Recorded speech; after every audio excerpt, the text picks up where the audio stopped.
Supreme court की landmark judgments को जानने के लिए हमारे चैनल को लाइक करें, शेयर करें, सब्सक्राइब करें। नमस्कार। आज बात करेंगे सुप्रीम कोर्ट के case mister x versus hospital Z के बारे में। इस केस में मिस्टर एक्स एक मेडिकल ग्रेजुएट होते हैं और नागालैंड मेडिकल सर्विसेज में एज ए डॉक्टर अपॉइंटेड होते हैं। उनको वहाँ पर अपने चाचा के साथ, जो कि नागालैंड सरकार में ट्रांसपोर्ट एंड कम्युनिकेशन मिनिस्टर होते हैं, किसी बीमारी के चलते चेन्नई के एक हॉस्पिटल में उनके साथ उनको डेप्यूट किया जाता है। और जब वो वहाँ चेन्नई पहुँचते हैं और चेन्नई में उनके चाचा जी को जब ब्लड की ज़रूरत होती है ऑपरेशन के दौरान, तो उनके ड्राइवर और जो डॉक्टर साहब होते हैं उनको ब्लड देने के लिए कहा जाता है। जब वो ब्लड देते हैं तो उनके सैंपल लिए जाते हैं और ऑपरेशन के बाद वो लोग वापस नागालैंड आ जाते हैं।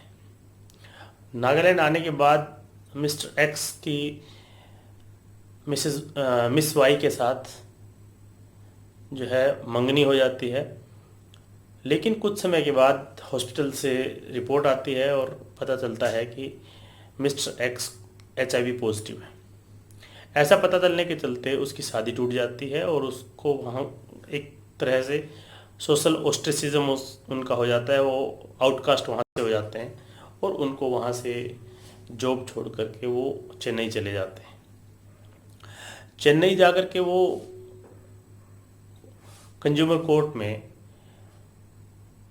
हॉस्पिटल जेड के खिलाफ और उस डॉक्टर के खिलाफ जिसने वो इन्फॉर्मेशन उनके परिवार वालों तक पहुंचाई थी, उनके खिलाफ वो कंपनसेशन के लिए केस फाइल करते हैं। क्योंकि वो खुद भी एक डॉक्टर हैं, इसलिए वो जानते हैं कि जो मेडिकल प्रोफेशनल ओथ लेते हैं उसमें प्राइवेसी का भी एक पार्ट होता है और किसी पेशेंट की जानकारी डॉक्टर किसी को दे नहीं सकता है, और जब देता है तो वो मेडिकल एथिक्स के अगेंस्ट है।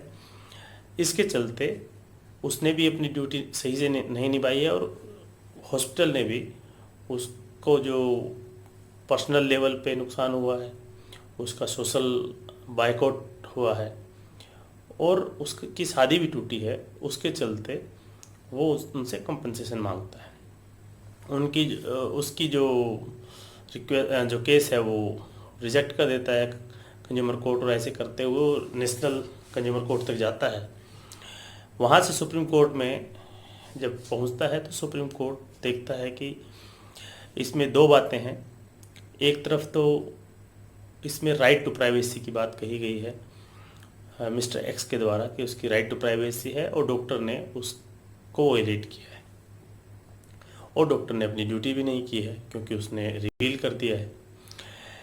लेकिन सुप्रीम कोर्ट इसमें कहता है कि इसमें जिसके साथ आप शादी करना चाहते हैं, आप HIV पॉजिटिव हैं और आप जिसके साथ शादी करना चाहते हैं, उसका भी आर्टिकल 21 में right to live a healthy life, उसका भी अपना एक फंडामेंटल राइट है। और आपका जो राइट टू प्राइवेसी और उसका जो right to live a healthy life, ये दो लोगों के जब फंडामेंटल राइट्स आपस में कन्फ्लिक्ट पर हैं तो उस समय हमें public interest, public order, public morality, इनको ध्यान में देते हुए हमें ये देखना पड़ेगा। और आप चूँकि आप HIV पॉजिटिव हैं तो आप अगर ये इन्फॉर्मेशन, आप ड्यूटी बाउंड हैं जिसके साथ आप शादी करना चाहते हैं, उसको आप इन्फॉर्मेशन देंगे, इसके लिए आप ड्यूटी बाउंड है। और अगर आप ऐसा नहीं करते हैं तो आप इंडियन पेनल कोड के आर्टिकल के सेक्शन 269 और 270 के तहत आप पेनलाइज किए जाओगे। और उसमें वो ये भी बताते हैं कि जो Hindu marriage act, Parsi marriage act, मुस्लिम marriage act, Indian divorce act, उन सब में ये बताया जाता है कि वो कोर्ट एक्सप्लेन करता है कि सब में जैसे वेनेरियल डिजीज़ है तो वो एक वैलिड ग्राउंड है डाइवोर्स के लिए। तो उसी तरह से ये भी एक ऐसी, आप बीमारी से ग्रस्त हैं, अगर आप नहीं बताएंगे तो वो आप उसको ट्रांसफ़र कर देंगे। तो उसके चलते आप ड्यूटी बाउंड है, और अगर आप नहीं करते हैं तो आपके ऊपर एक तरह से पेनल, आप क्रिमिनल ऑफेंस कर रहे हैं और आपको पेनल प्रोविज़न आपको बियर करने पड़ेंगे। इसलिए सुप्रीम कोर्ट ये आदेश देता है उसमें कि आपका जो राइट टू मैरी है सस्पेंड किया जाता है। आप जब तक हेल्दी नहीं हो जाते तब तक आप मैरी नहीं कर सकते किसी के साथ भी। उसके बाद एक सेकंड केस उन्होंने फाइल किया for further clarification about whether he can marry with somebody with her consent, whether she is suffering from disease or she is a healthy individual।